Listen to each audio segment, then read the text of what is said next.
ও বড় দাদা, চলো না কোথাও ঘুরতে যাই। কোথাও ঘুরতে যাবি পাঁচু? চলো না, যাবো তোমার গার্লফ্রেন্ডের বাড়িতে। পাঁচু পাগল হয়েছিস তো? ও দাদা না গো, তোমার গার্লফ্রেন্ডের ঘরের পেছনে একটা মাল থাকে, ওকে আমার পছন্দ হয়েছে, চলো যাবো। ওরে পাঁচু, তুই তো আমার তো বেদরে।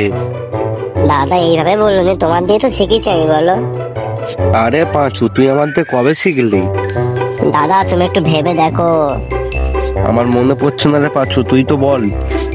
তুমি যখন বৌদির সাথে যেতে, আমাকে তুমি তখন নিয়ে যেতে, আমি তখনই মালটার সাথে চক্কর লাগিয়েছিলাম। ওরে সারা পাঁচু, তুই তো প্রচুর চালাক রে। দাদা তুমি কি একা বিয়ে করবে? আমাকে তো বিয়ে করতে হবে, ওই জন্য আমি ঠিক চক্কর লাগিয়ে দিচ্ছি একদম। তুই শালা দাঁড়া, তোর সাথে আজ যদি ব্রেকআপ করে দেবো আমি। দাদা অমন করুন না দাদা, তোমার পায়ে পড়ি দাদা, আমি প্রচুর ভালোবাসি দাদা, অমন করুন দাদা। ঠিক আছে, ব্রেকআপ করাবো না, আমাকে কি দিবি বল?